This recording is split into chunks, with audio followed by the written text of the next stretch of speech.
दो दोस्त मिले, उन्होंने कहा आजकल तेरी कैसी गुजर रही है घर में ना। तो एक दोस्त था, उसकी अच्छी नहीं गुजर रही थी, वो बीवी का गुलाम बना हुआ था बेचारा। लेकिन उसने कहा अगर मैं यूं बताऊंगा मैं गुलाम बना हूं तो मेरी बेइज्जती होगी, तो बताओ इस स्टाइल से कि वो बेइज्जती ना हो। तो उसने कहा यार बस मैं जब सुबह उठता हूं तो नाश्ता मैं खुद बनाता हूं। उसका फायदा ये होता है कि अपनी मर्जी का नाश्ता होता है, चाय भी मेरी मर्जी की होती है, टाइम भी मेरी मर्जी का, तो मुझे फायदा होता है। तो जब मैं बना ही लेता हूं तो मैं कहता हूं चलो बेगम को भी खिला दो, तो उसके दिल में मोहब्बत पैदा हो जाती है। तो अल्लाह का बड़ा फजल है। फिर शाम को आता हूं तो चाय तो मैं अपने हाथ की पीता हूं, तो इसलिए मैं एक के बजाय फिर 2 कप बना देता हूं कि चलो यार। रात का खाना मैं सिर्फ इसलिए बनाता हूं कि बर्तन भी तो वो धोती है ना मेरे साथ, तो चलो यार खाने में हाथ उसके साथ बटा दूं, तो अल्लाह का बड़ा फजल है, बड़ी अच्छी गुजर रही है। अब तू सुना तेरी कैसे गुजर रही है। उसने कहा मेरी भी ऐसी कुत्तों की तरह गुजर रही है जैसे तेरी गुजर रही है।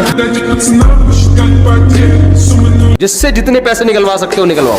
एक पाकिस्तानी सफर कर रहा था, अब पाकिस्तानियों का दिमाग बिजनेस की तरफ बहुत चल रहा है। देखा एक चाइनीज बैठा हुआ है, ट्रेन में दोनों सफर कर रहे हैं, तो चाइनीज की नाक पे मच्छर आके बैठा, उसने पकड़ के खा लिया। उनके यहाँ तो कोई हलाल हराम है ही नहीं, कहते प्रोटीन होने चाहिए, बस कुत्ता खा लो बिल्ली खा लो। तो वो चाइनीज की नाक पे मच्छर आके बैठा, उसने उठा के खा लिया। उसने कहा प्रोटीन फ्री पकड़ के मिल रहे हैं। तो पाकिस्तानी की नाक पे थोड़ी देर मच्छर आके बैठ के चाइनीज से जो डर गया होगा, खा तो सकता नहीं था कि जाहिर है सारी जिंदगी कभी मच्छर मक्खी खाए नहीं, तो उठा के उसको कहता है खरीदेगा भाई तू मेरे से। देखो गाइस,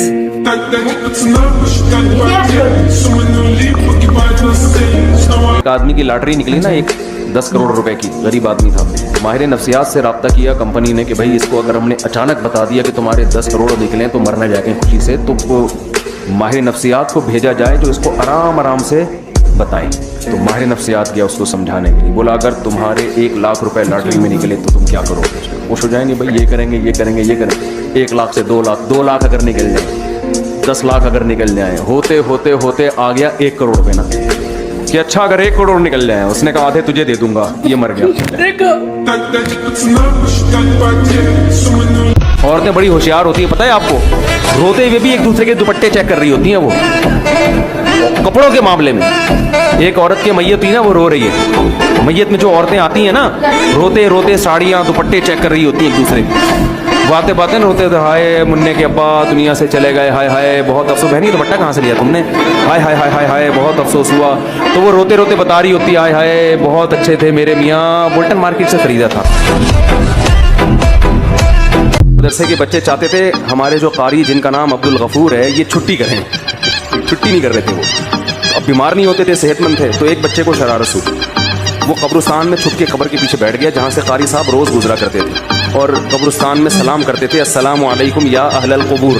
ठीक है यार कारी साहब को बीमार करो। एक दिन कारी साहब गुजरे, कब्र के पीछे बच्चा छुपा हुआ है। कारी साहब ने कहा अस्सलामु अलैकुम या अहलल क़ुबूर, कब्र के पीछे से आवाज़ आई वालेकुम अस्सलाम भाई अब्दुल गफूर। तो आपको मैं कुछ ट्रिक बता रहा हूँ, नहा धो के जाओ, दांत तेजाब से साफ करो। लड़की वाले दांत देख रहे होते हैं और ड्रेसिंग देख रहे होते हैं, बड़ी तमीज से वहां जाके बैठो, बेटा चाय पियोगे, जी अंकल चाय पीऊंगा, काइंडली मैं चीनी कम पीता हूँ। ये भी नहीं बोलोगे चीनी नहीं पीता, ये भी नहीं बोलो कि मैं खुद डालूंगा तो 3-4 चमचे भर भर के, मैं थोड़ी कम पीता हूँ। तो वहां जाके बड़े स्टाइल से आप जाके बैठ जाएं। उसके बाद जब बिस्किट, चाय के साथ बिस्किट आए, तो बिस्किट आपने 1-2 से ज्यादा खाने नहीं। देखो मुझसे पैसे ले लेना, मैं आपको बिस्कुट के पूरा डब्बा दे दूंगा, बाद में खा लेना पेट भर के, थोड़ा सा सब्र कर लो, ठीक है ना। एक आदमी जो था ना, वो शराब पी के देर से घर आता था, बीवी उसको पकड़ लेती थी कि कम वक्त फिर पी के आया है। तो एक दिन उसने कहा कि यार अब चुपके से ना दीवार टाप के आओ ताकि बेगम को पता ना चले, अपने कमरे में चले आना। दीवार टाप के आके बैठ गया, लैपटॉप खोल के, बड़ा ना जैसे स्टडी कर रहा है। बेगम ने कहा आज फिर पी के आया है। नहीं बेगम, कम वक्त ब्रीफ केस खोल के क्यों बैठा हुआ है।